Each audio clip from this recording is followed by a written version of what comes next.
Okay, sir. First of all, thank you very much, sir Purvish sir. थोड़ा सा हाँ, आपका चेहरा थोड़ा कट रहा है ऊपर से। हाँ, परफेक्ट सर, परफेक्ट। या perfect sir. First of all, Purvish sir, thank you very much for providing me this opportunity. Sir, it is our proud privilege, and it is all thanks to Dr. Srishti, who considers you as a guru, and whatever she knows in some of the aspects of finances and wealth creation is thanks to you. So, in the Rupee to Sampatti webinar series, it is our proud privilege to have you, sir. You were previously with the government medical college, and now you are in private. Yes, sir.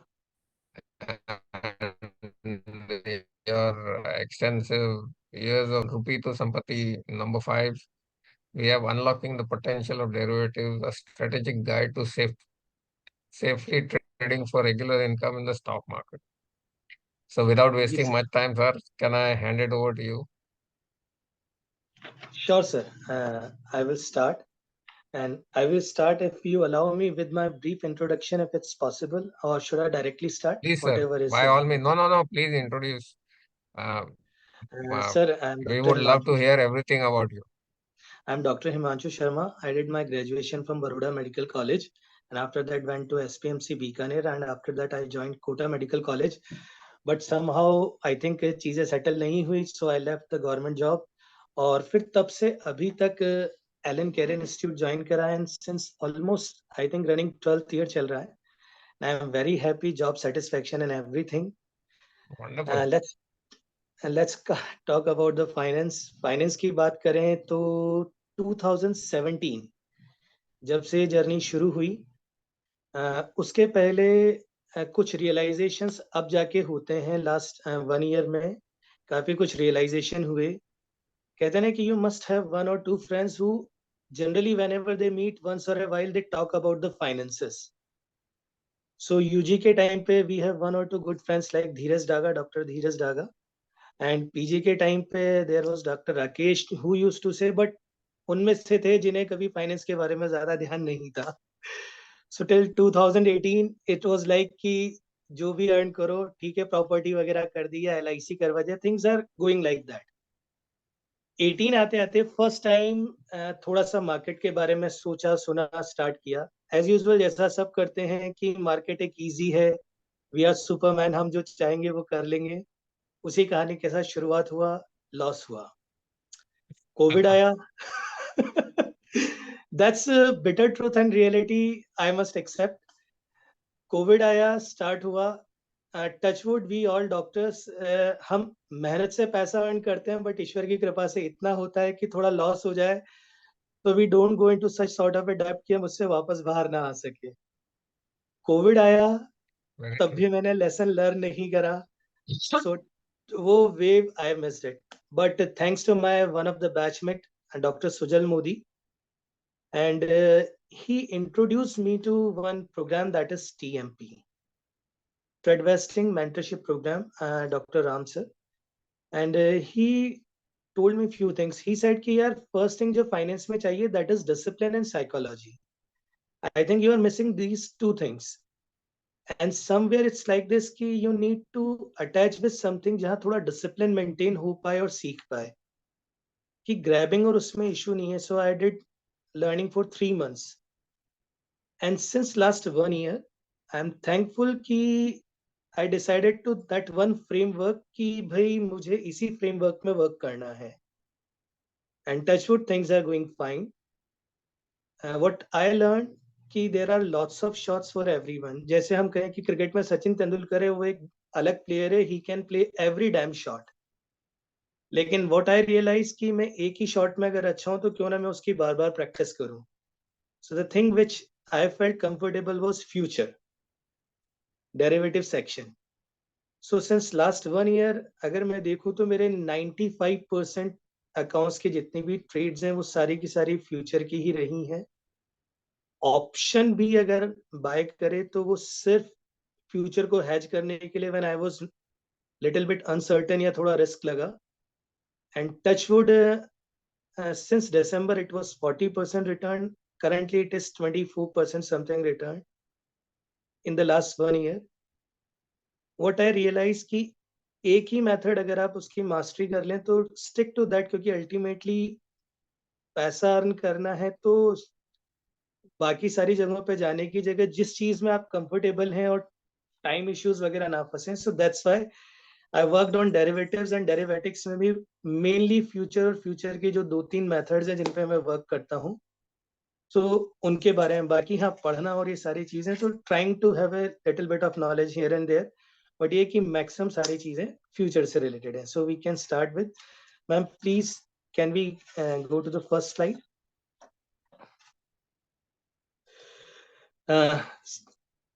अधिकतर लोगों को सिर्फ maximum चीजें पता होंगी, but छोटी छोटी सी कुछ चीजें हैं जिनका डिस्कशन करते हुए चलेंगे. जैसे फ्यूचर्स की बात करें तो सबसे पहले हमें देखना होगा डेरिवेटिव्स क्या है. डेरिवेटिव्स की बेसिकली बात करें तो derivatives these are the contracts between two parties जो किसी भी अंडरलाइंग एसेट से अपनी वैल्यू जनरेट कर रहे हैं. अंडरलाइंग एसेट्स कुछ भी हो सकते हैं, जैसे डिफरेंट टाइप के डेरिवेटिव्स जो जनरेट होते हैं, जैसे उनमें क्या क्या हो सकते हैं. स्टॉक्स हैं हमारे जिनके हम डेरिवेटिव्स जनरेट होते हैं, बॉन्ड्स हैं और गोल्ड्स हैं, बहुत सारी चीजें, कमोडिटीज है जिन पर ये डेरिवेटिव्स बेस्ड होते हैं, उनसे ये अपनी वैल्यूज जनरेट करते हैं. अलग अलग तरह के डेरिवेटिव्स या कॉन्ट्रैक्ट्स हैं जो वर्क करते हैं. जैसे बेसिकली देखा जाए तो forward, future, option and swaps, 4 तरह के डेरिवेटिव्स हैं जो काम करते हैं. डेरिवेटिव्स और इक्विटी मार्केट दोनों का बेसिक डिफरेंस जो मैंने लर्न करा मेरी सिंपल लैंग्वेज में अगर कहूं, कि शेयर जब भी हम इन्वेस्ट करते हैं, व्हाट आई फेल्ट कि मैंने एक इन्वेस्टमेंट करा, इन्वेस्टमेंट के बाद उस शेयर के अमाउंट को देखा कि अगर कभी किसी क्वार्टर में बैड रिजल्ट आया या कुछ भी आया तो सडनली एक हैंडसम अमाउंट का लॉस मुझे नजर आ गया, बट उसे काउंटर करने के लिए मेरे पास कोई चीज नहीं थी. And at that time I was doing option buying, try कर रहा था काउंटर करने के लिए option buying, option selling. Later on realise हुआ कि फ्यूचर के थ्रू अगर मैं हेज करना सीखूं या फ्यूचर को देखूं तो मेरे लिए ज्यादा बेहतर है. अब ये जो 4 तरह के कॉन्ट्रैक्ट्स हैं, future contracts, options, forward and swaps, इनमें से 2 तो हैं जो ओवर द काउंटर चलते हैं, फॉरवर्ड एंड स्वैप. कोई रेगुलेटरी बॉडी नहीं है. जैसे हम कहते हैं कि मंडी में आड़तिया खड़े हैं, उनके सामने किसान, एक कॉन्ट्रैक्ट हो गया, सामने वाला बायर किसी भी मोमेंट मना कर सकता है कि अगर उससे प्रॉफिट नहीं हो रहा, वो किसी भी मोमेंट कह देगा कि भैया कॉन्ट्रैक्ट एंडेड. कोई ऑब्लिगेशन और लाइगेशंस नहीं है. सो ओवर द काउंटर वालों के साथ ये इश्यू है. लेकिन हम यहाँ जिनकी बात करेंगे वो है एक्सचेंज ट्रेडेड. एक्सचेंज ट्रेडेड जो है वो एनएससी जो चल रहा है, बीएससी चल रहा है, एमसीएक्स, इन पर चलते हैं. यहाँ पर एक रेगुलेटरी बॉडी काम करती है, तो आपको सबसे बड़ा अश्योरेंस जो मिलता है कि भाई कोई रेगुलेटर है जिसने कुछ रूल्स एंड फ्रेमवर्क्स बनाए हुए हैं जिन पर वो चलेगा. तो 2 तरह के डेरिवेटिव्स जिनकी हम बात करते हैं, one is future, one is option. Option में फर्दर 2 सब टाइप्स आती हैं, call and put. Future and options, these two are 2 different things. दोनों को यूज किया जाता है जनरली इक्विटीज में. आपके जो लॉसेस हो रहे हैं या आपको लग रहा है कि नियर फ्यूचर हो सकता है, उनको हेज करने के लिए लोग अलग अलग तरह से करते हैं. मैं फ्यूचर को यूज करता हूँ. I will stick to that in today, क्योंकि वो भी अपने आप में एक लंबा चलेगा. मैम प्लीज नेक्स्ट स्लाइड क्या हम ले सकते हैं.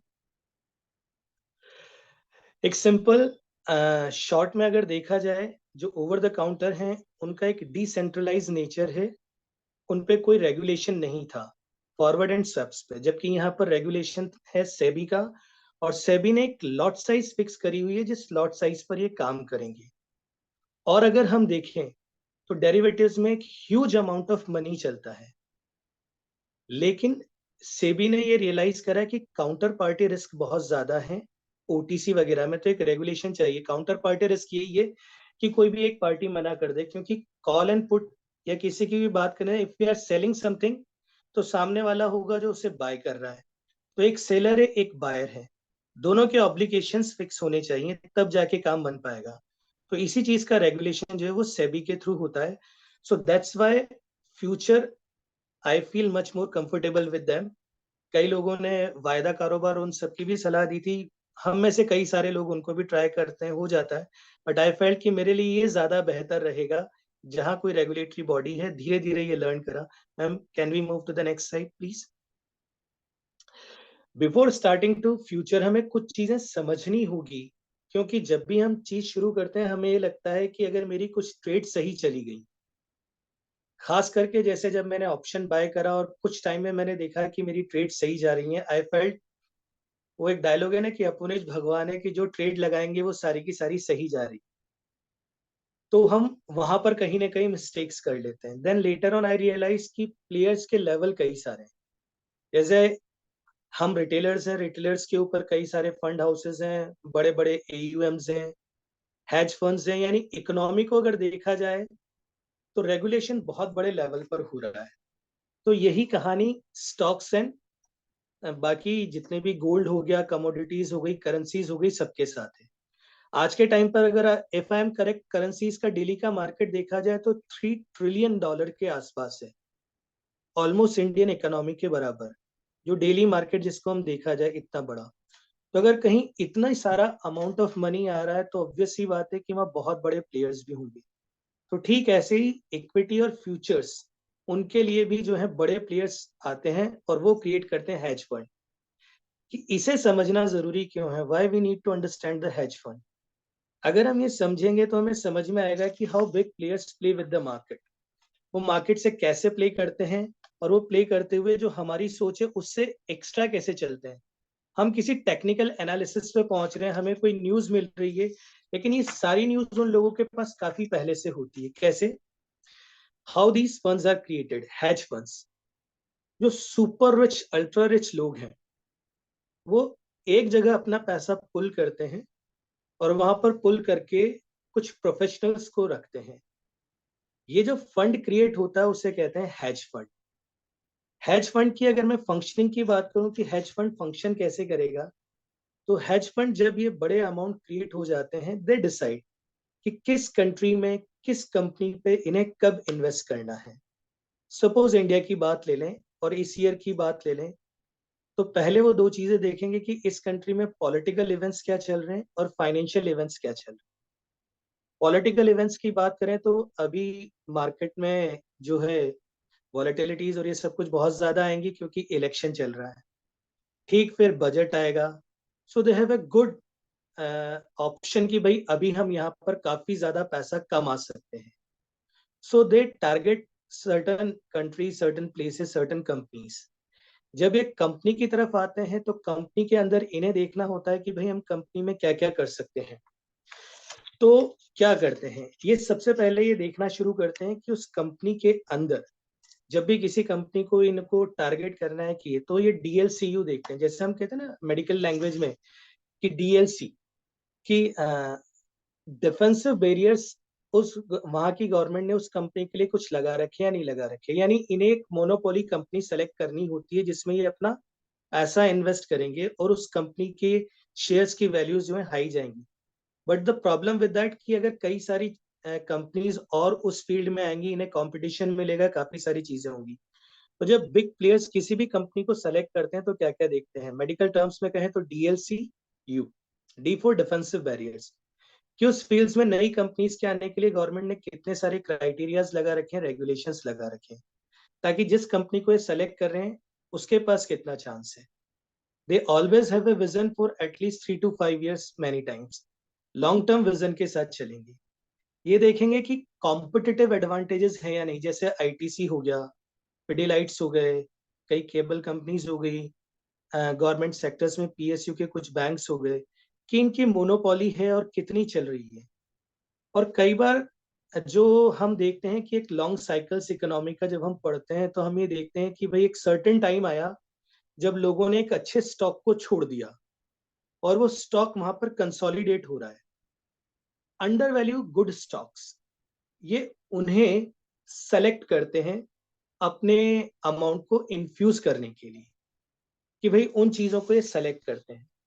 once they have decided for the country, they have decided for the company, then what they do, एक प्रॉपर वे में स्टेप बाय स्टेप मैनर में होता है। हम जो कम अमाउंट लगाते हैं, हम इतने रिसर्च करते हैं, सोच सकते हैं ये बड़ी कंपनीज कितनी रिसर्च करती होंगी।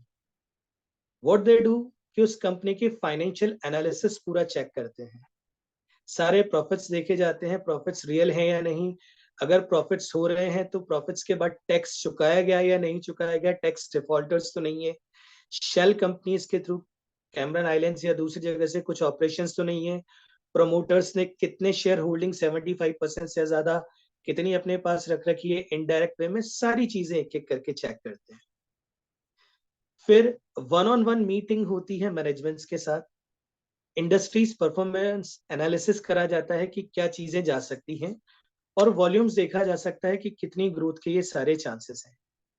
जब ये सारी चीजें हो जाती हैं, देन फिर ये उस कंपनी में एक पोजीशन की तरफ मूव करते हैं, और वो पोजीशन फिर काफी बड़ी होती है, जो मूवमेंट हमें बाद में पता पड़ता है, सडनली वी से कि यार वी मिस द ट्रेन। ये स्लोली एंड स्टडीली अपने स्टैक्स बढ़ाते रहते हैं और सडनली हमें वो चीज नजर आती है। या फिर इनके पास एक दूसरा ऑप्शन होता है कि कोई भी बड़ा जियो पॉलिटिकल इवेंट है, हमें कई बार उन इवेंट्स के बारे में कई चीजें लेट पता पड़ती है, इन्हें पहले से पता पड़ता है, और पता पड़ भी जाता है तो भी अपनी पोजीशन इस तरह से लेते हैं ताकि इन्हें लॉस मिनिमम हो, प्रॉफिट मैक्सिमम हो। जैसे कई जो मैक्रो एसेट मैनेजमेंट कंपनीज थी, उन्होंने जब ब्रेग्जिट का टाइम आया, सबको पता था UK will leave, almost certain था। सो व्हाट दे डिसाइडेड कि यार सेफर साइड क्या होगी कि हम गोल्ड में अपने आप को लॉन्ग कर लें, रख लें, और डॉलर और पाउंड्स की बात करें तो हम वहां पर खुद को शॉर्ट कर लें, क्योंकि कहीं ना कहीं इकोनॉमी पर इम्पैक्ट आने वाला है। तो उन्होंने वो चीज करी। बेसिकली देखा जाए तो these things they all run one by one. George Soros, अगर देखा जाए तो उनकी एक थियरी है, थियरी ऑफ रिफ्लेक्सिविटी। वो क्या कहती है कि एक पर्सन ने सर्टेन प्राइस पर एक स्टॉक खरीदा, और वो नॉर्मल जहां प्राइस चल रही है, मान लीजिए 5 रुपए, उसने 5 रुपए 5 पैसे पे खरीदा। ओनली टिक साइज है ये जो कहें कि ये ओनली 5 पैसा इंक्रीज था, पर अगर वॉल्यूम आ रहा है तो अगला बायर जो होगा उसको देख के वो 5 रुपीज 10 पैसा पे धीरे धीरे करके, थ्योरी ऑफ रिफ्लेक्सिविटी, एक बायर से दूसरा, दूसरे से तीसरा, कि भाई आई शुड ऑल्सो बाय, इतने लोग खरीद रहे हैं, तो ये थियरी ऑफ रिफ्लेक्सिविटी चलती है और लोग काफी सारे आ जाते हैं। ऐसे ही जब एक इंसान निकलने लगता है, धीरे धीरे धीरे रिफ्लेक्स एक्शंस चलते हैं।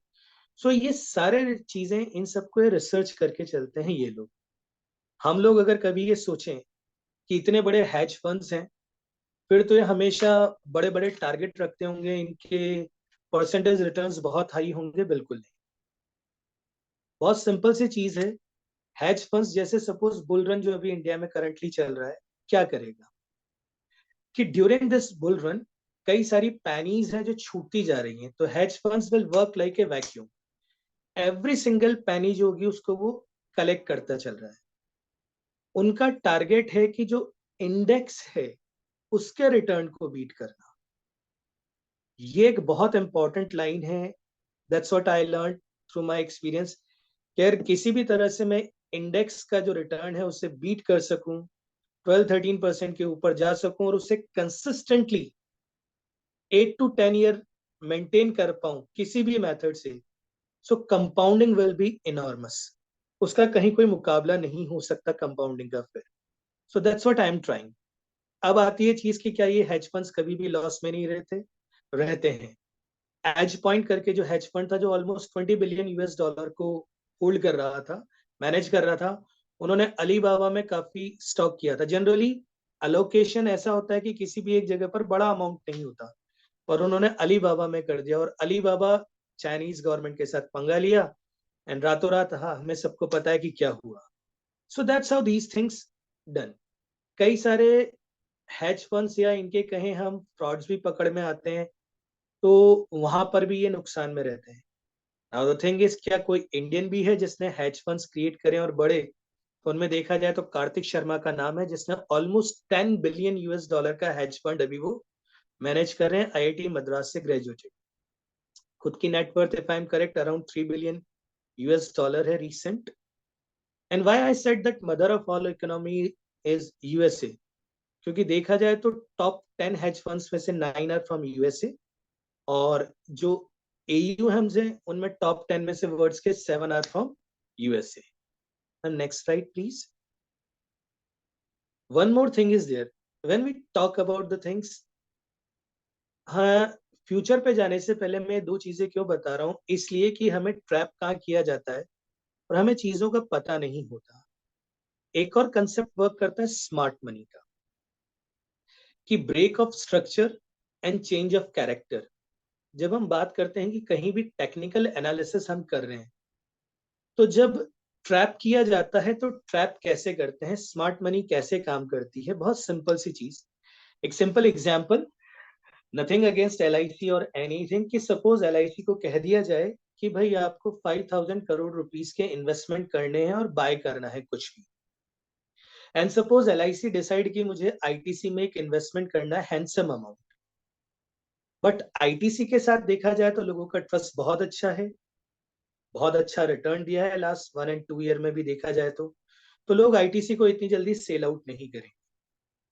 तो स्मार्ट मनी जैसे कहते हैं थियरी ऑफ रिफ्लेक्सिबिलिटी चलेंगी, कुछ न्यूज़ेस प्लांट की जाएंगी, आपको टीवी पर एंकर्स चिल्ला चिल्ला कर बताएंगे ये कमी है, रिजल्ट्स ऐसे आ रहे हैं।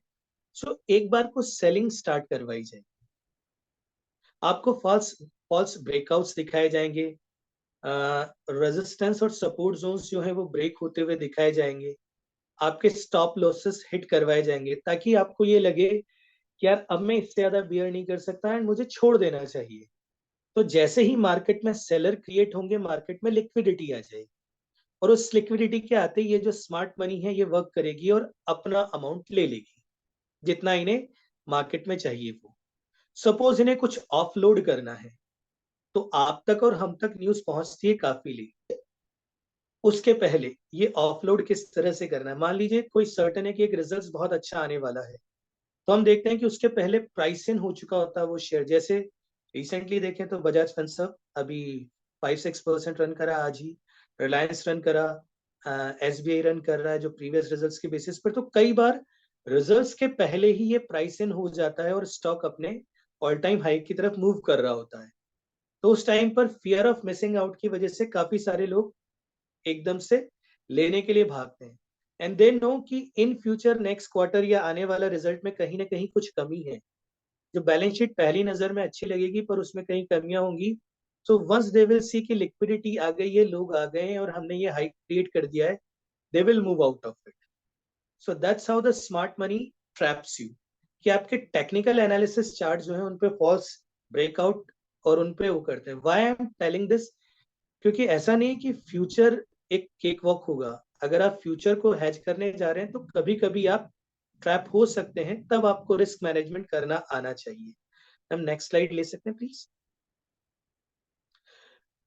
यहाँ एक छोटा सा है कि अगर हम देखें तो जहां रेड एरो लगाया हुआ है हायर लूज, तो जब भी हम किसी भी स्टॉक को देखते हैं कि वो ब्रेकआउट की तरफ जा रहा है, तो वो अपने एक पॉइंट से सर्टेन अमाउंट तक हाई गया, हायर हाई लगाया, फिर जब वो नीचे की तरफ वापस आता है तो जहां ये रेड एरो लगा है HL लिखा है, that is higher lows, previous low से थोड़ा ऊपर लगा है।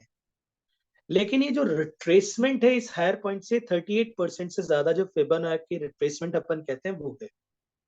अगर ऐसे फॉलो हो रहा है एंड देन अगेन ये ऊपर जा रहा है, जहां BOS लिखा हुआ है, ब्रेक ऑफ स्ट्रक्चर, इसने प्रीवियस हाई को तोड़ के अगेन हायर हाई लगा दिया। सो दैट्स हाउ एक ट्रेंड लाइन क्रिएट होने लगेगी मार्केट स्ट्रक्चर में। हम वो ग्रीन से ट्रेंड लाइन देख सकते हैं कि इस तरह से ये स्टॉक्स बढ़ता जा रहा है। Now what we can see, कि जो आपका लेफ्ट साइड वाला फिगर है उसमें जहां रेड एरो के ऊपर हायर हाइज है, वहां से जब वापस नीचे की तरफ ये आया तो इसके पास दो ऑप्शन है, या तो ये वापस से रिट्रेसमेंट के बाद अगेन नेक्स्ट हायर हाई लगा दे, या फिर ये सपोर्ट को तोड़ता हुआ नीचे आ जाए। ये दो ऑप्शन है। अगर ये वापस से हायर हाई लगा देता है तो हम ये कह रहे हैं कि भाई एक ट्रेंड लाइन सेटअप की तरफ मूव कर रहे हैं, हायर हाइज हायर। लेकिन मेरे लिए जो ज्यादा इंपॉर्टेंट है, हायर हाइज से ज्यादा मैं हमेशा हायर लोज को वेटेज देता हूँ, कि अगर हायर लोज एक ट्रेंड लाइन पर सेट होते जा रहे हैं तो that is much more important. And I think आगे की तरफ जब हम देखें तो जो मार्केट स्ट्रक्चर वाला अगला ब्लॉक है उसमें ब्रेक ऑफ स्ट्रक्चर जहां टॉप पर आया है, वहां से हम ये देखें हायर हाइज से जो रिट्रेसमेंट आया उसने चेंज ऑफ कैरेक्टर CHOC यानी रिट्रेसमेंट 38% हुआ, पर उसके बाद ग्राफ सीधा नीचे की तरफ आता गया। कई लोगों ने स्टॉप लॉस जहां लगाए थे उन सबको हिट करवा देगा। तो ये स्मार्ट मनी के मूव्स होते हैं जो आपकी एक्सपेक्टेशंस के अलग जा रहे हैं। आपने कहा यार हर बार हायर हाइज जाता जा रहा है, हायर हाइज जाता जा रहा है, तो जब ये हायर लो को टच करेगा I will enter into this और मैं अपना एक स्टॉप लॉस लगा लूंगा, क्योंकि ये वापस एक पैटर्न को फॉलो कर रहा है, ट्रेंड लाइन को टच करके फिर से ऊपर जा रहा है। लेकिन उस बार क्या हुआ, आपने जो स्टॉप लॉस लगाया ट्रेंड लाइन या उसके नीचे, वो वहां से क्रॉस कर गया, आप सबके स्टॉप लॉस हिट करवा दिए।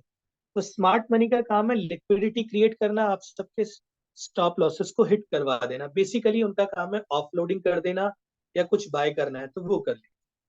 ये सारी चीजें जब मार्केट में चल रही है तो हम अपने कैपिटल को कैसे बचाएं, कैसे करें, इन्हीं चीजों को समझने के लिए अगर हम देखते हैं तो हमारा आता है ये फ्यूचर का। मैम नेक्स्ट स्लाइड ले सकते हैं प्लीज, कि how to save our capitals. ऐसी चीजें जब होती हैं, रिड्यूस रिस्क को कैसे करें, तो सिर्फ ट्रेडिंग या सिर्फ इन्वेस्टिंग इससे काम नहीं चलता, हमें दोनों को कंबाइन करके करना पड़ता है ट्रेड वेस्टिंग। यानी हमें इन्वेस्टमेंट भी करना है, ट्रेडिंग भी करनी है। यहीं पर फ्यूचर एंड ऑप्शंस का रोल आता है। बट एफएनओस डबल एजेड स्वॉर्ड है, इसे वाइजली यूज करना होता है। रिमेंबर वन थिंग, अगर आप ग्रीड के साथ यूज करेंगे तो एफएनओ में आप कभी सक्सेसफुल नहीं होंगे, it will be a weapon of wealth destruction. लेकिन आप वाइजली यूज करेंगे, प्री डिफाइंड फ्रेमवर्क के साथ यूज करेंगे, आप ये तय करके करेंगे कि मुझे इतने परसेंट प्रॉफिट के बाद निकल जाना है, या एक मेरा लॉस का ये क्राइटेरिया होगा, या मैं इतना ये कर सकता हूं, तो फिर आपको कहीं कोई दिक्कत नहीं होगी। जब भी आप कोई स्ट्रेटेजी बनाते हैं तो उस स्ट्रेटेजी के अंदर आपको 4 चीजें देखनी होती है, जिन्हें मैं जनरली ये कहता हूं कि पीसीओडी देखना होता है। कोई भी स्ट्रेटेजी अगर हम बनाते हैं, again A medical term when I से पीसीओडी, कि what is PCOD. First thing, आपका पेन ऑफ होल्डिंग कितना है। सपोज मैंने एक फ्यूचर ट्रेड ली और मेरी वो फ्यूचर ट्रेड मेरी एक्सपेक्टेशन के अगेंस्ट चली गई, suddenly I will see red zone, बहुत सारा रेड रेड रेड चल रहा है। टू बी ऑनेस्ट, 7 फिगर्स तक के लॉसेस जब स्क्रीन पर दिखते हैं तो some time we feel like यार ये क्या हो रहा है। बट व्हेन आई से ट्रेड वेस्टिंग, और अगर आप एक ही शॉट को बार बार प्रैक्टिस कर रहे हैं और आप कन्विक्शन के साथ हैं, so this pain of holding, जहां आपकी साइकोलॉजी बहुत मैटर करेगी। कहते हैं ना, to be a successful trader 80% आपको साइकोलॉजिकली स्ट्रांग होने की जरूरत है, आपके टेक्निकल एनालिसिस और बाकी चीजों के साथ, कि आप मेंटली स्ट्रांग है, कि आप उस रेड जोन को देख के भी नहीं हिल रहे, क्योंकि आपको पता है कि चीजें कब कहां से किस लेवल से कैसे मैनेज करनी। So that's what I am saying, P, pen of holding. Corpus, आपका कॉर्पस कितना है। कई बार हम क्या गलती कर देते हैं कि हम हमारी जितनी लिमिट है उस लिमिट से कई ज्यादा, उस लिमिट से कई ज्यादा हम इन्वेस्ट कर देते हैं। हम ये देखते ही नहीं है कि हम इतना अमाउंट था जो हमने रिस्क मैनेजमेंट के लिए रखा हुआ था। सो ऑलवेज रिमेंबर, कभी भी अपने पूरे अमाउंट को एक साथ एफएनओ में ना डालें, एटलीस्ट 5 पार्ट्स में डिवाइड कर लें। आई वुड एडवाइज 10 पार्ट्स में डिवाइड कर लें। लेकिन कई बार ऐसा होता है कि अगर हम बिग अमाउंट नहीं लेके बैठ रहे तो 10 पार्ट्स में डिवाइड करने में बहुत छोटा हो जाए। बट एटलीस्ट 5 पार्ट्स में डिवाइड करके आप इनिशिएट करें और एक certain amount of stop loss initially रखें। सो पेन ऑफ होल्डिंग, उसके लिए साइकोलॉजी आपकी बहुत इंपॉर्टेंट हेल्प करेगी। कॉर्पस होना चाहिए, एक ऑपरेटिव माइंडसेट होना चाहिए, पीसीओ, और डिसीजन मेकिंग। जब आप एक सिंगल लॉट से शुरुआत करते हैं, चाहे फ्यूचर हो चाहे option, and once you get conviction, तो जब आप लॉट के नंबर बढ़ाएंगे तो आपका ये जो डिसीजन मेकिंग और ऑपरेटिव माइंडसेट है, ये चेंज नहीं होना चाहिए। कि आप वहां पे भी सक्सेसफुल थे, हो सकता है थोड़ा सा टाइम लगे, बट आप आगे बढ़ जाएंगे। Now before I move to the main future part, कुछ डेफिनेशंस बताते हो और उन स्ट्रेटजीज की तरफ। Why I opted for future not for option. Option में आई नो ऑप्शन बायर्स बहुत जल्दी अर्न कर लेते हैं, बट उसके लिए आपको स्क्रीन को टाइम देने की जरूरत पड़ती है, और टाइम के साथ साथ आपको मार्केट को टाइमिंग करने की भी जरूरत है कि उन 5 से 10 मिनट्स में, 15 मिनट्स में आप अपना एंट्री ले, एग्जिट ले निकल जाएं। मेरे साथ ये इश्यू था कि I can not do that, so मुझे ऑप्शंस को टोटली टाटा बाय बाय कहना पड़ा। इस पूरे साल अगर मैं देख लूं तो शायद सिंगल डिजिट में ही मेरी ऑप्शन बाइंग रही होंगी, वो भी एक्सट्रीम वाली, फ्यूचर को हैज करने के लिए जो कभी कभी ली होंगी। अदरवाइज जीरो की तरफ मैं मूव कर गया ऑप्शंस वाले section. 100% I almost 100% I moved to the future side. Please next slide. Before starting anything, कि फ्यूचर को समझने से पहले हमें कुछ चीजें समझनी जरूरी हैं, जैसे मैंने कहा लॉट साइज। देखिए इक्विटी और फ्यूचर, कई लोग जो स्टॉलवर्ट हैं उनके लिए चीजें नहीं होंगी, पर कई सारे लोग जो नए हैं उनके लिए मैं कुछ बेसिक्स थोड़ा सा बता रहा हूँ, then we can move to main part.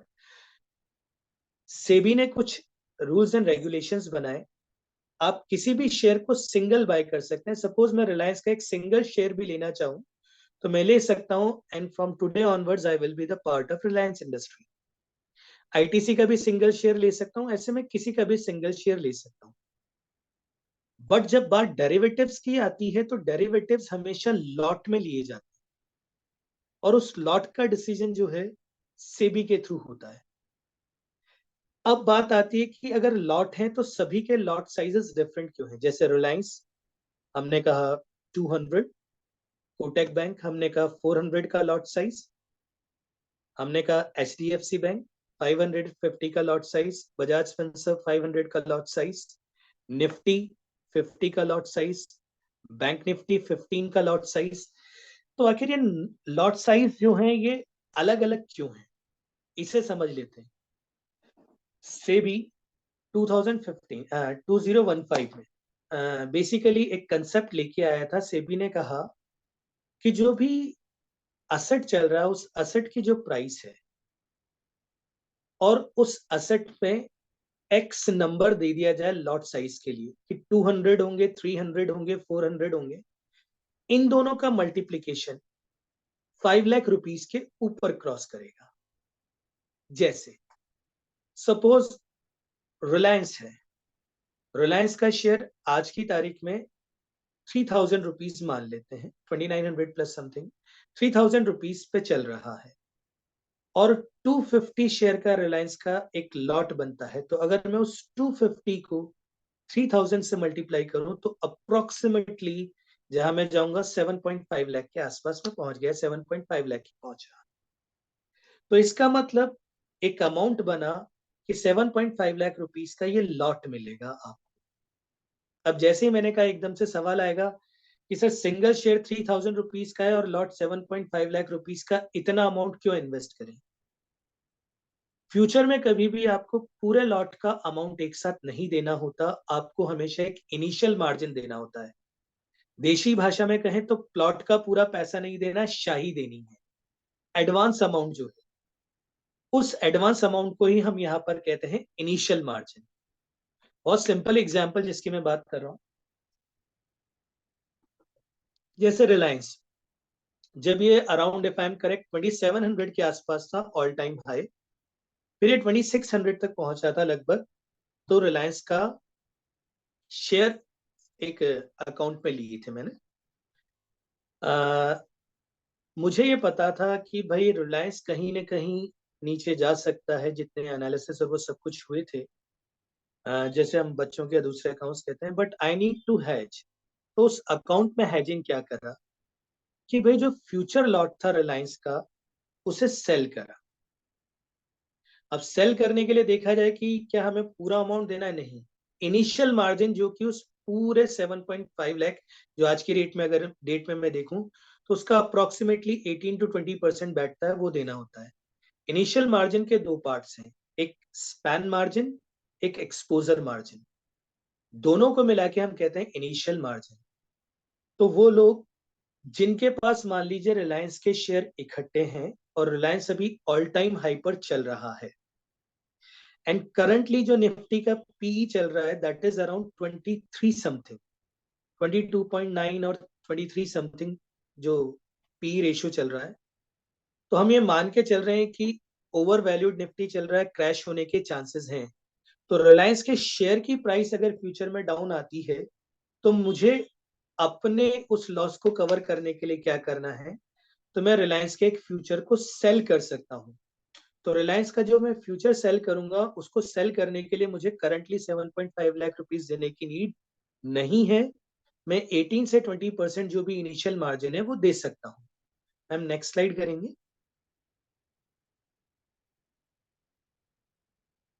ये जो मार्जिन में दो पार्ट्स आए, span margin and exposure margin, ये दोनों क्या है ये और थोड़ा सा समझा देता हूं।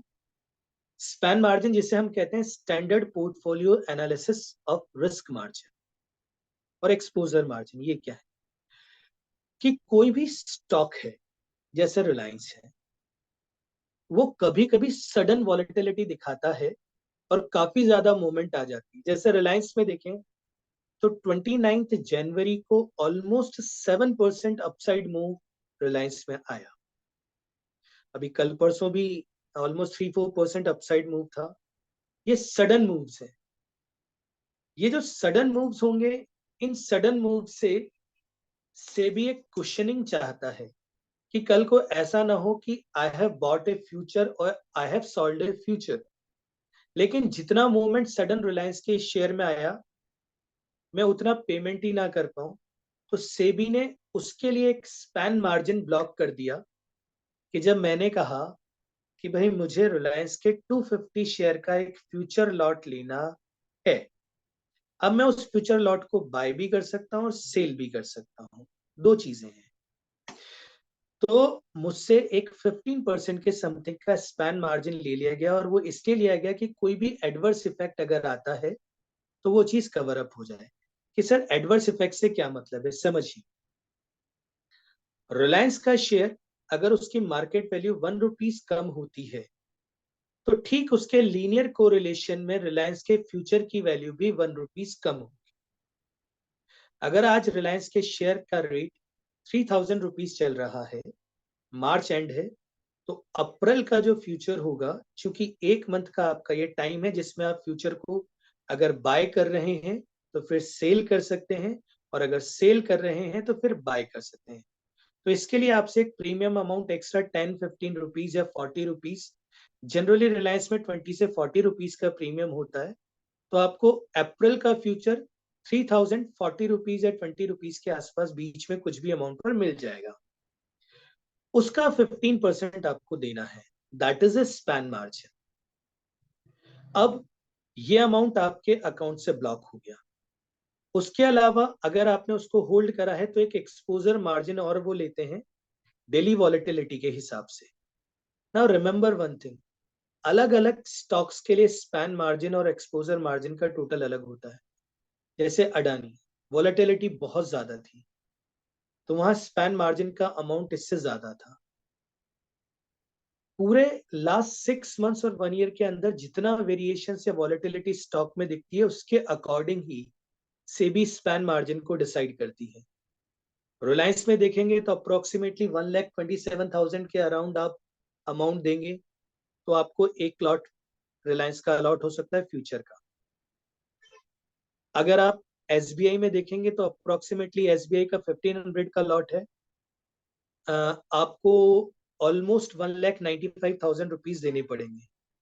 तो डिपेंड करता है कि स्टैंडर्ड डेविएशंस कितने हो रहे हैं लास्ट 6 मंथ्स में उस स्टॉक की प्राइस में, उसके बेसिस पर स्पैन मार्जिन और एक्सपोजर मार्जिन है, देसी भाषा में कहें तो शाई है, जो वो रखवा रहे हैं। आप आपके अमाउंट को हेज करना चाहते हैं, प्रोटेक्ट करना चाहते हैं, तो ये उन्होंने रखवाया ताकि अगर कोई मूवमेंट हो सडन तो उस मूवमेंट की वजह से आप डिफॉल्टर घोषित ना हो।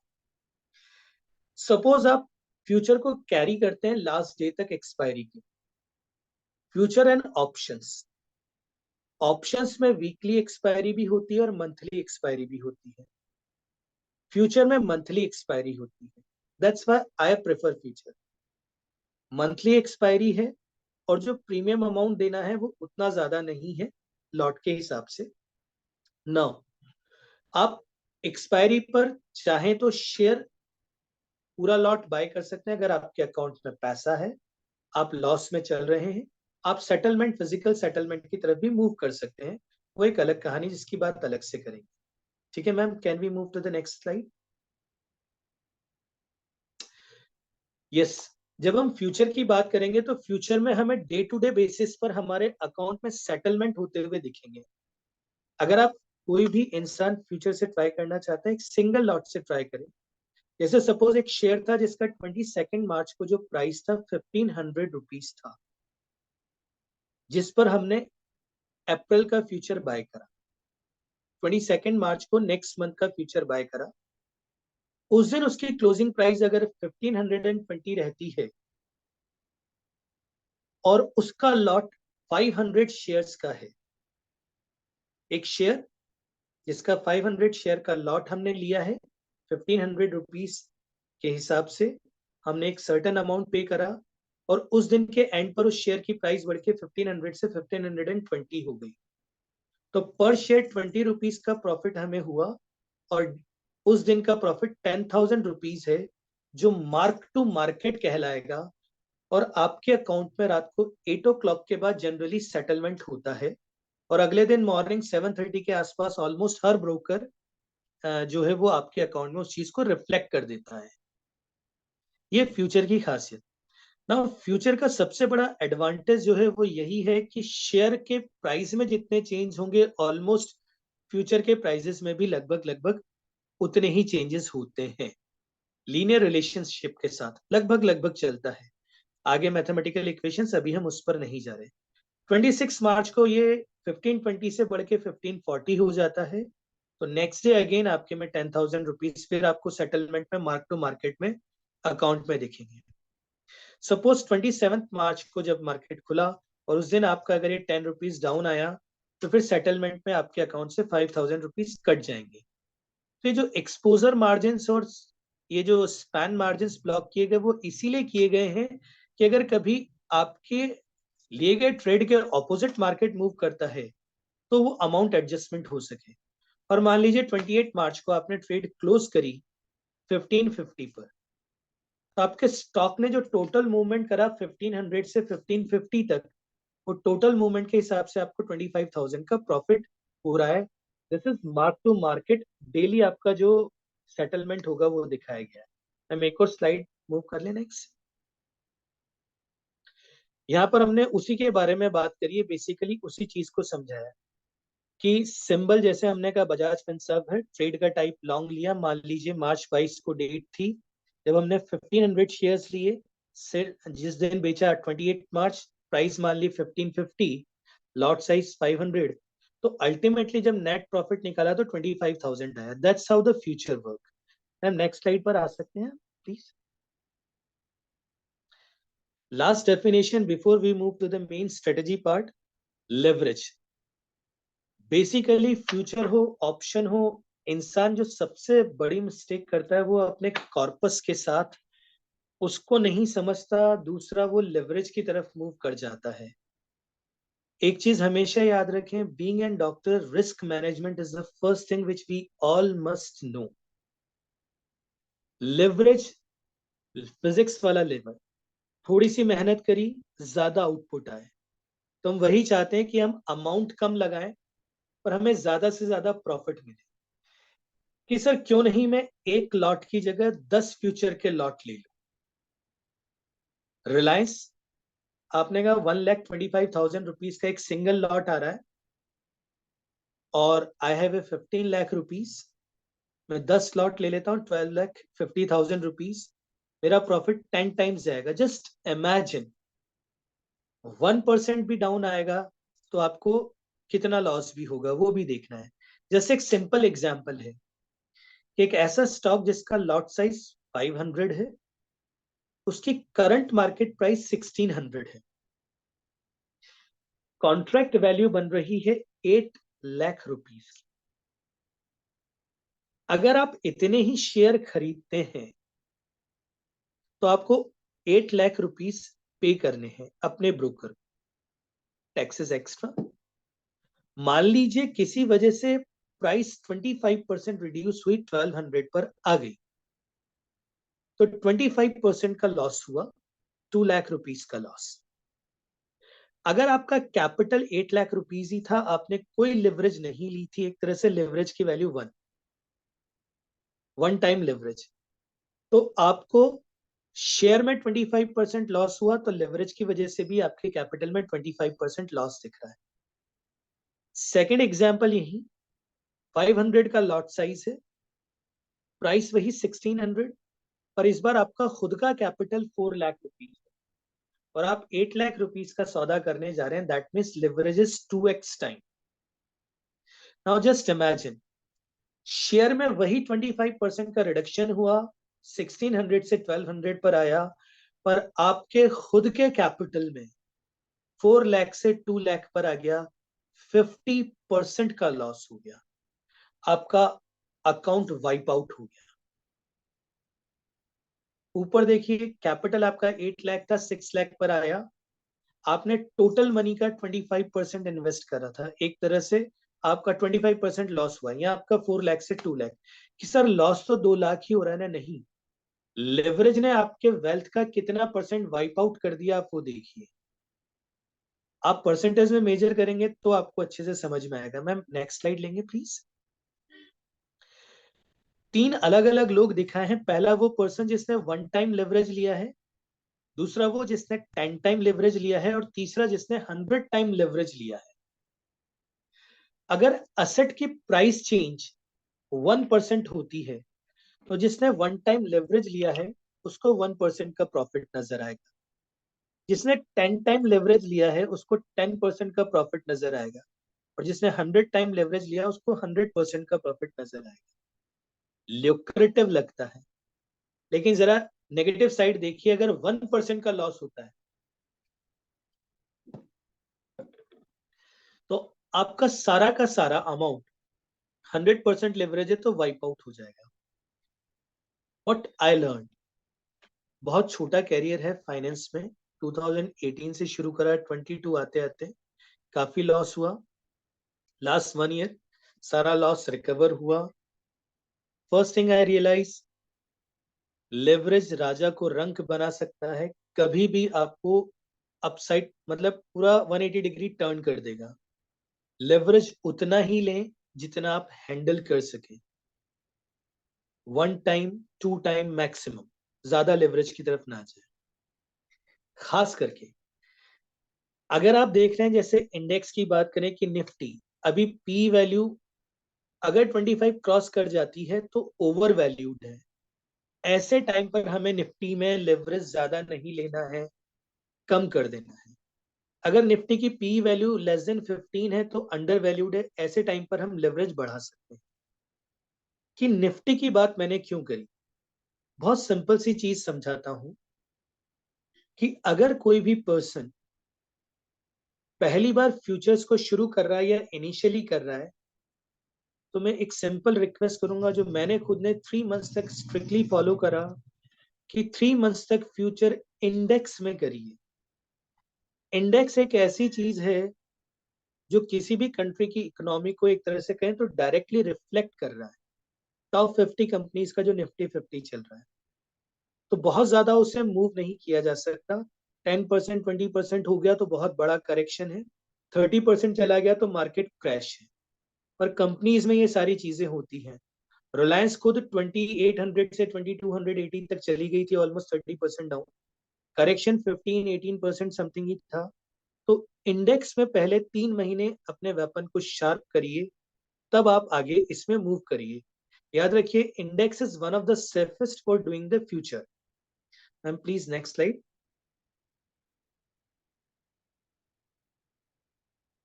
इंडेक्स, अगर आप इंडेक्स में नहीं कर रहे तो क्या, मैंने लास्ट 1 ईयर अगर देखा जाए तो only and only blue chip companies, almost every month हम जब लोग बैठते हैं, कई सारे डॉक्टर्स हम लोग 1 मंथ में एक बार एक मीटिंग करते हैं ग्रुप की, तो वहां भी अगर कोई मुझसे पूछता है तो मैं एक ही बात कहता हूँ, आई हैव ए लिमिटेड 5 और 6 स्क्रिप्ट अदर देन इंडेक्स जिनमें मैं फ्यूचर कर रहा हूँ, और बाकी सब छोड़ रखा है इस पूरे साल। I have made a discipline framework. Remember, अगर आपका फ्रेमवर्क डिसिप्लिन है तो आपका प्रॉफिट इंडेक्स को डेफिनेटली बीट कर जाएगा।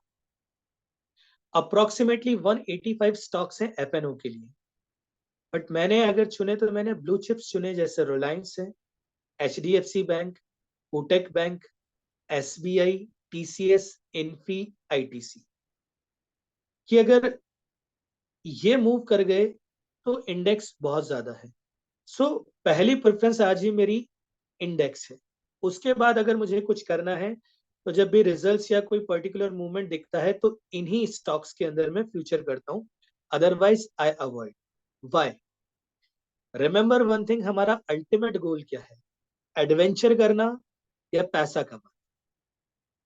एडवेंचर करना है तो बहुत सारे झंझट, आप एक वेब में फंस जाएंगे, और आपका गोल है कि नहीं पैसा कमाना है, तो पैसा अगर पीस ऑफ माइंड के साथ एक इंडेक्स भी दे रहा है आपको, और वो 15 से 18% रिटर्न भी दे रहा है, तो why not go for it? सिर्फ इसलिए कि I want to learn new thing and I want to explore new things, क्यों उस पैसे को हमें लुटाना है? I did it. इसीलिए मैं कह रहा हूं कि नहीं करना चाहिए। अगर आप मेरी तरह, मैं खुद को आज भी बहुत कमजोर मानता हूँ, लर्नर ही हूँ, तो नहीं करना चाहिए। व्हाट आई फेल्ट कि एक रिटर्न दैट इज गुड। यहाँ हमने बताया कि भाई इन स्टॉक्स को प्रेफर क्यों करा। अगर देखेंगे तो नीचे मैंने जो एसबीआई के बारे में बताया, वहां एक चीज लिखी है, टिक साइज। जब भी आप किसी स्टॉक को जीरोधा या कहीं पर भी क्लिक करेंगे तो आपको आस्क एंड बिड दोनों में जो है एक डिफरेंस नजर आएगा, ask price and bid price में। जनरली वो स्टॉक या इंडेक्स प्रेफर इसलिए किए जाते हैं जहां आस्क एंड बिड प्राइस का डिफरेंस बहुत ज्यादा ना हो, 5 पैसे, 10 पैसे, 50 पैसे। या फिर अगर आप डिस्टेंस एक्सपायरी मंथ ले रहे हैं, जैसे मार्च चल रहा है और आपने फ्यूचर का जो सौदा करा है वो मई जून का करा है, तो आपका ये टिक साइज जो है 50 पैसा, 1 रुपीज तक भी जा सकता है। तो जितना कम टिक साइज या आस्क बिड स्प्रेड होगा, उतनी ज्यादा लिक्विडिटी होगी। ये वो स्टॉक्स हैं जिनमें लिक्विडिटी का कभी कोई क्रंच नहीं होगा। मैंने एक चीज बाय कर ली कि सपोज मैंने ये बॉटल बाय कर ली है 2000 रुपीज में, बट जब मैं इसे सेल करने जाऊंगा और सामने कोई सेलर है ही नहीं, तो फिर मैं क्या करूंगा? एंड सपोज मंथ एंड आ गया और सामने वाला कहता है कि अब तो मैं इस बॉटल को सिर्फ 1500 में बाय करूंगा, so there is no liquidity. तो उसकी अमाउंट पर ही या तो मुझे इसे बाय करना, सेल करना पड़ेगा, या खुद के पास इसे रखने के लिए मुझे सेटलमेंट लेने पड़ेंगे, physical settlements. Now that's why कि जब भी एफ एंड ओ की बात की जाए तो हमेशा इंडेक्स चुनिए या वो कंपनी चुनिए जहां पर लिक्विडिटी बहुत अच्छी हो। ठीक है, now we move to the main strategies. Ma'am please move कर सकते हैं नेक्स्ट स्लाइड पर। देखिए 3 तरह की स्ट्रेटेजीज हैं जो जनरली मैंने खुद ने देखी और करी।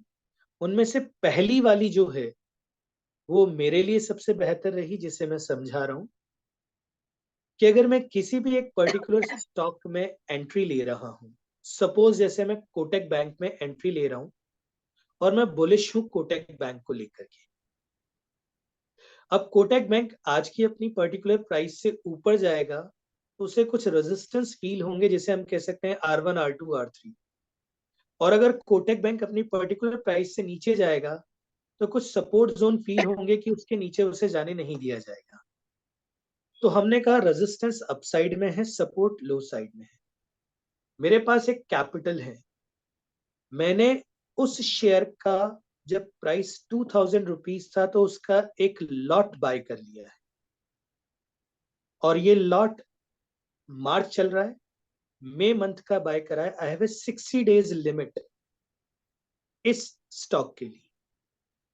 अब यहीं पर मैं पूरा एनालिसिस करके रखूंगा कि इसका फर्स्ट सपोर्ट जोन अगर ये 2000 रुपीज से नीचे जाता है, मैं बुलिश हूं, मेरे हिसाब से इसको 2100 तक जाना है, तभी मुझे प्रॉफिट होगा।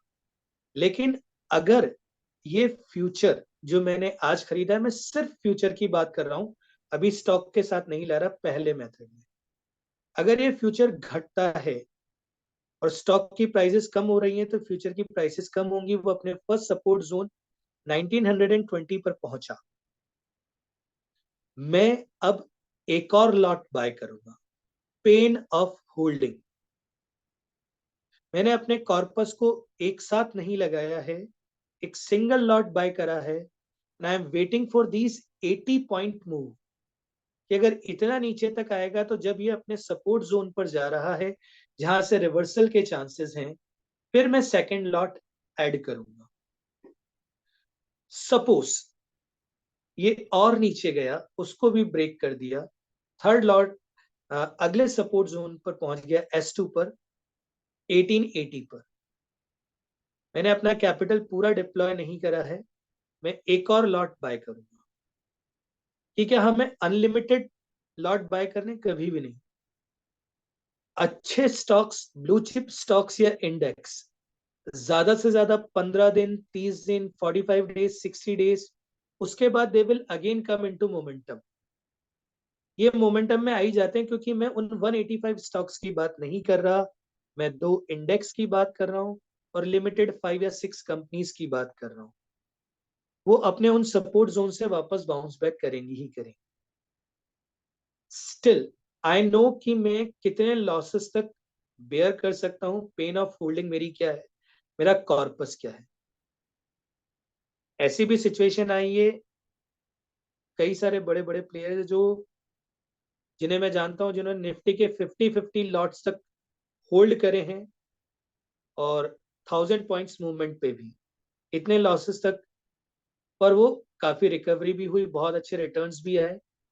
इंडिविजुअल लेवल पर जो मैंने कहा ना, पीसीओडी पहचानना है, आपका पेन ऑफ होल्डिंग क्या है, आपका कॉर्पस कितना है, operative mindset and decision making को नहीं छोड़ना। तो दैट इज द थिंग। ठीक ऐसे ही अगर मान लीजिए मैंने बियरिश था मैं उस स्टॉक पे कि 2000 की प्राइस उसकी हाईएस्ट है, ऑल टाइम हाई पर है, अब ये यहां से नीचे जाएगा, तो मैंने फ्यूचर सेल कर दिया। मेरे मैक्सिमम स्टॉक्स के साथ मैं बुलिश रहता हूं, बुलिश होकर ही काम करना है, otherwise I stay quiet. Last financial year में जितनी ट्रेड्स ली होंगी, शायद उसकी 1/10 ही ट्रेड मैंने इस जो आज फाइनेंशियल ईयर एंड हो रहा है उसमें ली है। तब अगर 100 ट्रेड्स ली होंगी तो इस साल सिर्फ 10 ही ली। It's better to sit quietly अगर आपको आपकी चीजें नहीं मिल रही तो, बट रिटर्न उसके मुकाबले यहाँ काफी बड़ा डिफरेंस है, जमीन आसमान का। वही बात कि डिसिप्लिन में। सो अगर मैं बियरिश हूं और मैंने 2000 पर एक लॉट सेल कर दिया है, अब अगर किसी को कंफ्यूजन है कि सर है तो हमारे पास कुछ नहीं, हम सेल कैसे, तो फ्यूचर और शेयर्स में से भी एक सबसे बड़ी वो ये देता है फैसिलिटी कि आपके पास नहीं है तो भी आप पहले चीज सेल कर दें और बाद में बाय कर लें, तो आपका वो बाय और सेल का साइकिल कंप्लीट हो जाएगा। So net is like zero. तो मैंने पहला लॉट वहां सेल कर दिया, फिर ठीक उसी तरह से जैसे सपोर्ट जोन वैसे रेजिस्टेंस जोन पे मेरी मैक्सिमम चीजें इसी फर्स्ट स्ट्रेटेजी में इस पूरे साल खत्म हुई। सेकंड स्ट्रेटेजी की जिसकी मैं बात करूं, जो family members, thanks to Srishti ma'am, I think जब उन्होंने बीच में लास्ट 6-7 मंथ्स बिफोर बताया था कि she is handling few portfolios उनके फैमिली मेंबर्स के, so I started handling 2 portfolio families के, जहां पर उन लोगों ने शेयर ले रखे थे। तो जब रिजल्ट्स की बारी आई और पता पड़ा कि भाई एक पर्टिकुलर स्टॉक जो है उसके रिजल्ट्स जो हैं बैड आने वाले हैं, ऐसा है, तो चूंकि लॉन्ग टर्म के लिए लिए गए स्टॉक हैं, अगर वो बेचेंगे तो कई सारे इश्यूज लॉन्ग टर्म, वो short term capital gain tax, long term tax, बहुत सारे इश्यूज जो फंसते हैं, तो क्या करा जाए। तो with assurance I tried the second strategy on them. ठीक निकला क्या कि भाई जहां ये कंफर्म हो गया कि कंपनी के साथ कुछ गड़बड़ है, रिजल्ट्स अच्छे नहीं आ रहे, मार्केट ड्रिवन न्यूज नहीं, जो रियल न्यूज है जो है कि प्रमोटर्स ने अपनी होल्डिंग को क्या करा है, हैंड्स चेंज हुए हैं या नहीं हुए, कोई इंक्वायरी तो नहीं आ रही, कोई नोटिस तो नहीं है, ये सारी चीजें हमें कंपनी के बैलेंस शीट्स और जितनी शीट्स हैं उनमें स्टडीज में मिलती हैं, या स्क्रीनर वगैरह लगा के भी हम देख सकते हैं कि यार इस पर्टिकुलर क्वार्टर में इनकी ग्रोथ के अकॉर्डिंग इन्होंने टैक्स डिपॉजिट नहीं करा है, तो डिफॉल्टर की तरफ मूव कर रहे हैं। कहीं पर जो इनके एंकर इन्वेस्टर्स या कोई प्रोमिनेंट इन्वेस्टर्स है उसने शेयर हैंड्स चेंज करे, तो कोई तो रीजन होगा। तो उन पर्टिकुलर शेयर में सेकंड स्ट्रेटेजी क्या करी कि पता है शेयर के भाव गिरेंगे, तो एक लॉट उस पर्टिकुलर शेयर का सेल कर दिया। अब अगर 50 रुपीज भी शेयर का रेट गिरता है तो फ्यूचर मार्केट 50 रुपीज डाउन आएगा, मैंने 50 रुपीज ऊपर सेल करा और 50 रुपीज नीचे बाय कर लिया। सो वो जो लॉस शेयर में हो रहा है उसे मैंने फ्यूचर के थ्रू हेज कर दिया।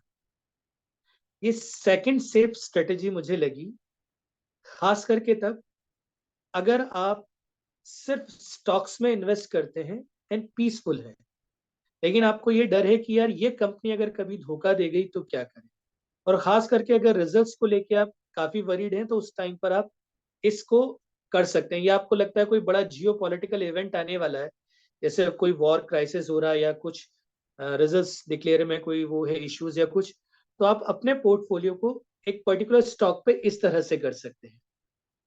But biggest thing, ma'am next slide पर आ सकते हैं, जो मिस्टेक मेरे खुद के फैमिली मेंबर्स ने भी करी, वो मिस्टेक हैंडल करने के लिए हमारी तीसरी और last strategy, ma'am can we shift to the next slide please.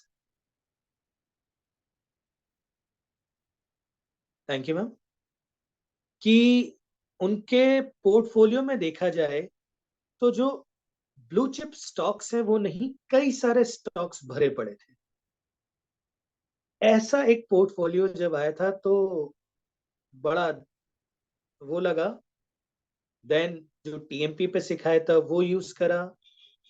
Read thankful to Zerodha Varsity, उनका ये जो मेथड था स्टॉक्स को हेज तो हम करते हैं, पोर्टफोलियो हेजिंग हम में से कई लोगों के लिए बहुत काम का हो सकता है जिनके पास आज कई सारे तरह के स्टॉक्स हैं। सबसे पहला काम आपको क्या करना है, अगर आपको अपने रिस्क मैनेजमेंट को करना है, कि जितने भी स्टॉक्स आपके पास हैं एनएससी की वेबसाइट पर जाइए और उनके बीटा को कैलकुलेट करिए कि बीटा क्या है। बेसिकली इंडेक्स में 1% मूवमेंट होता है अप या डाउन, उसके कॉरस्पॉन्डिंग आपकी शेयर प्राइस में कितने परसेंट का मूवमेंट होता है, this is beta value. High beta stocks Nifty 50 या जो निफ्टी इंडेक्स है उसके रिस्पेक्ट में ज्यादा मूवमेंट दिखाएंगे, लो बीटा स्टॉक्स कम मूवमेंट दिखाएंगे इंडेक्स के चेंजेस के साथ। तो हर शेयर का एक बीटा है जो एनएससी की वेबसाइट पर है, आप उसे लीजिए और इस तरह से लिख दीजिए। फिर आपका इन्वेस्टमेंट अमाउंट लिखिए। पोर्टफोलियो हेजिंग बता रहा हूं कि आप अगले क्वार्टर के रिजल्ट से पहले डिफरेंट कंपनीज है, सबके अलग अलग टाइम पर आएंगे, आप किस तरह से उसकी हेजिंग कर सकते हैं। तो आपने क्या करा, सभी का इन्वेस्टमेंट अमाउंट लिख दिया। जैसे यहां पर पता पड़ा कि टोटल इन्वेस्टमेंट अमाउंट इस पर्सन के में 8 लाख रुपीस का है। अब ये जो बीटा वैल्यू है एसीसी लिमिटेड की 1.22, और हमने देखा कि 30,000 रुपीस का इन्वेस्टमेंट है आउट ऑफ 8 लाख रुपीस, तो पोर्टफोलियो में इसका वेटेज है 3.8%। तो 1.22 को 3.8% से मल्टीप्लाई करा तो वेटेड बीटा निकला, और हमें एक फ्रैक्शनल बीटा इन सभी 8 स्टॉक्स का इस तरह से मिलता जाएगा। पर्टिकुलर स्टॉक के बीटा का उस पर्टिकुलर स्टॉक का टोटल पोर्टफोलियो में कितना परसेंट है उससे मल्टीप्लाई किया तो एक फ्रैक्शनल या वेटेड बीटा निकला।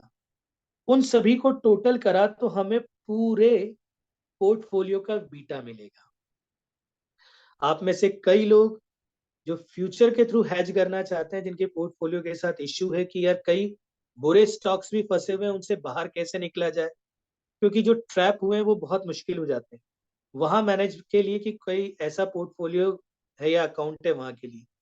तो आपने वो जो बीटा निकाला है ये आपके पूरे पोर्टफोलियो का बीटा है 1.223%।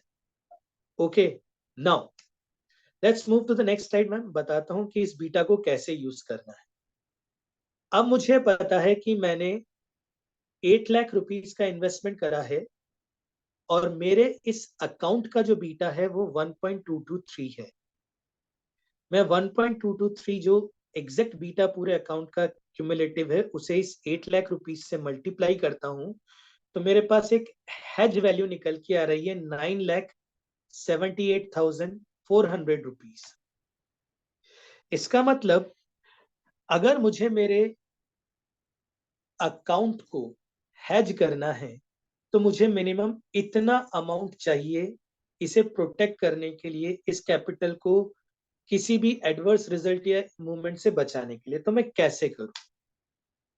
मुझे नहीं पता कि इनमें से कुछ कंपनीज का रिजल्ट बैड आएगा, कुछ का गुड आएगा, क्या करना चाहिए। निफ्टी 50 आज की करंट वैल्यू 22,000 समथिंग जो चल रही है वो लेते हैं। निफ्टी 50 का लॉट है 50 का 22,000 इंटू 50 करते हैं तो निफ्टी फ्यूचर के लॉट की वैल्यू आती है 11,25,000। मतलब क्या है कि अगर मैं अपने अकाउंट को एज ए क्यूमुलेटिव हैज करना चाहूं या प्रोटेक्शन देना चाहूं तो मुझे निफ्टी फ्यूचर के एक लॉट को डील करना पड़ेगा।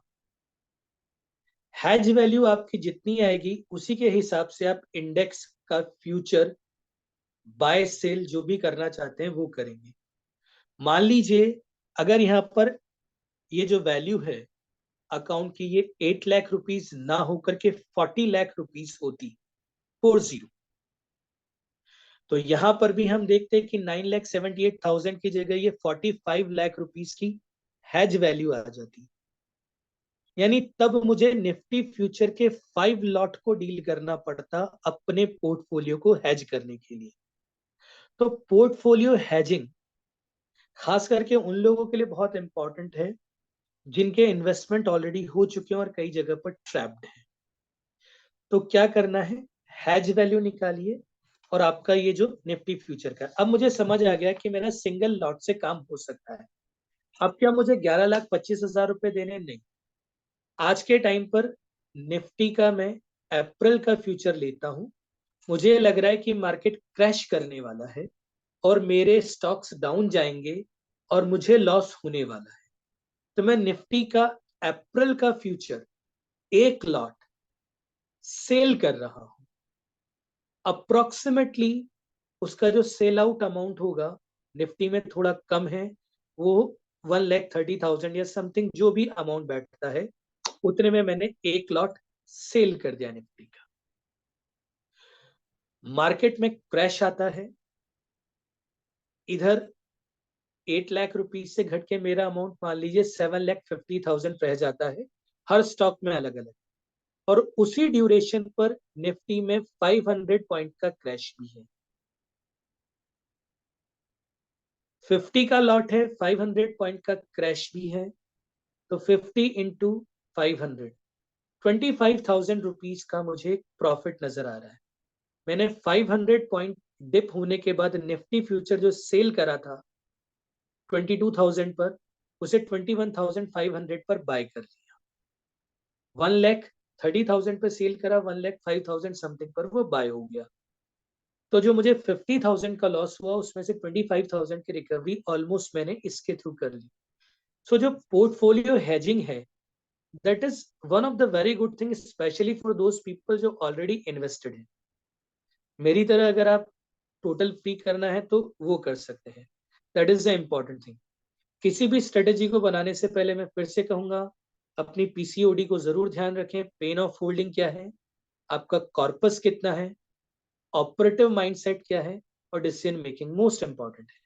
हम can we move to the Himanshu next? Sir, hi. Sir almost going to end. हाँ सर, बस एक क्वेश्चन आया था डॉक्टर धीरज का कि जी मैम। पोर्टफोलियो हेजिंग में amount should be invested amount और करंट वैल्यूएशन। मैम जो इन्वेस्टेड अमाउंट है हम उसी पे चलें, ज्यादा बेहतर रहेगा।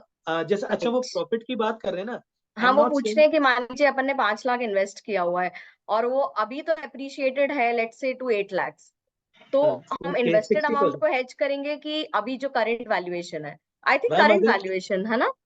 हाँ मैम, एक्चुअली ये तो वही है कि जो हमारा है, अगर हम करंट वैल्यूएशन पे जो अपना प्रॉफिट है उसको भी क्यों जाने दें, तो हम उसके हिसाब से हेजिंग करेंगे जो आज की डेट का है, Agreed. इसी तरह। Right, sir. Exactly ma'am, exactly Okay, okay. Sir, ma'am. yeah, we'll try to finish. Just Yes. Just give me 5 minutes please ma'am, next slide ले लेंगे।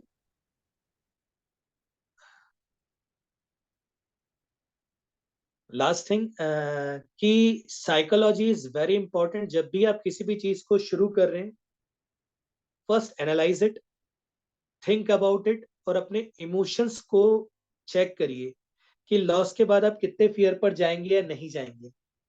फिर आप कोई भी ऑर्डर लगाइए, एंड प्रॉफिट और लॉस दोनों देख के घबराना नहीं है। व्हाट जनरली वी डू कि अगर हम लॉस में जाते हैं तो हम होल्ड करके रखते हैं लंबे ड्यूरेशन तक और अनलिमिटेड लॉस होने देते हैं, लेकिन अगर प्रॉफिट आ रहा होता है तो हम 10% पर ही काट देते हैं। So what I will say कि आपको रिस्क रिवार्ड रेशियो जो भी करना है, पर एक डिसिप्लिन फ्रेमवर्क बना लीजिए कि अगर मैं 5% के लॉस पर स्क्वायर ऑफ करूंगा और 20% के प्रॉफिट पर स्क्वायर ऑफ करूंगा, then follow it fully. That is the main thing. 80% it is mind management and 20% it is knowledge, at least in my case, क्योंकि मेरा माइंड मैनेजमेंट बहुत पुअर था। इस पूरे साल फुल्ली रिस्ट्रिक्टेड रखा है, फर्स्ट स्ट्रेटेजी को फॉलो करा है, एंड आई एम हैप्पी कि 22 से 24% के बीच में ये लास्ट 3 मंथ थोड़े अप एंड डाउन के रहे, otherwise it was going good. Thank you very much, thanks for giving the patienceful hearing. Thank you Sorry very if much, sir. नहीं if it sir, was it's all boring. right. नहीं sir, it was very nice, and actually जब trading career अपना अपन चालू करते हैं, I think हर किसी की journey ऐसे ही चालू होती है sir. Like in 2017 I started as a passive investor. I think we all were lucky कि वो कोविड का डिप आया, काफी लोगों का unrealized, I mean they gained a lot, but when you actually get euphoric and you start experimenting with trading without knowledge, so there's a beginner's luck कि शुरू में आपको फायदा होगा और आपको लगेगा आपको सब आ गया, and there is when you start increasing your position sizing, और तब लॉसेस होने चालू हो जाते हैं। So what I would sum up, जो मैंने समझा सर, कि आप सिर्फ 5 ही स्टॉक्स में फ्यूचर्स कर रहे हो, आपके 5 to 8 स्टॉक्स जो आपके हैं, और जब आप उनके सपोर्ट और रेजिस्टेंसेस जो हैं, जो आपको लगता है कि ये मैं होल्ड करके रखा हूँ, और वो चीज अगर आपके अगेंस्ट जाने लगता है तो आप उसको हेज करते हो फ्यूचर्स से। Yes ma'am. Right. Index is the first priority. After index, those 5 stocks, वो Yes. सबसे important है। Exactly ma'am. Right. Anyone has any other questions? I think sir would love to take. If anyone wants to ask any questions, please, if you could put in the chat box. Last thing ma'am, I should also thanks जो उपचार समृद्धि group है, other than Yes. TMP जो trade wasting है, उसके अलावा any other thing which has helped a lot, आप हैं, doctor Renu ma'am हैं, सिंगल सर हैं, मीस और आलोक गर्ग सर हैं। टू बी ऑनेस्ट पूर्वी सर, मतलब एक ऐसा ग्रुप है वो उपचार समृद्धि का, Yes. Everyone Yes. इज एक दूसरे का हाथ पकड़ के आगे ले जाने वाले लोग। And we all had our journey together of success, failure, learning, understanding. And आपने बहुत अच्छा शुरू में बताया सर, स्मार्ट मनी कैसे हमें बेवकूफ बनाता है। तो जब उनके प्रॉफिट्स निकलने वाले होते हैं तो हर जगह वो उन्हीं की न्यूज होगी, उसी स्टॉक को न्यूज में उछाला जाएगा ताकि वो डिस्ट्रीब्यूट करें और हम लोग खरीदते जाएं, हर लेवल पर खरीदते जाएं। सो आई थिंक हमें ये समझना बहुत जरूरी है कि स्मार्ट मनी कैसे सोचता है, और क्योंकि वो मार्केट मेकर्स हैं, वो जैसे चाहे चार्ट बना सकते हैं। So, एग्जैक्टली ना। any questions from anyone? I think, sir, there are no questions, and we are after 9 p.m. So, thank you so much, sir. It was very nice, and you had made the slides in a beautiful way, crisp and very clear, and you explained very well. And we would surely have another meeting very soon in future. So, thank you so much for coming and joining, and thank you Thanks ma'am, everyone thanks for your to patient hearing. Thank you. thanks to We'll close sir, the thanks meeting to now. you, thanks to all the team, and thanks everyone for giving me the patientful hearing. Thank you very much, and sorry I Thank you, took sir. 15-20 No, minutes sir, that's extra. absolutely fine. This Thank you. lecture would be uploaded on YouTube, so we'll be sharing the link in 2 or 3 days, and others who couldn't join can take the benefit. Thank you, Thank sir. you. Okay, Thank okay. you ma'am. Bye, Thank you. bye, bye, Bye, bye. bye.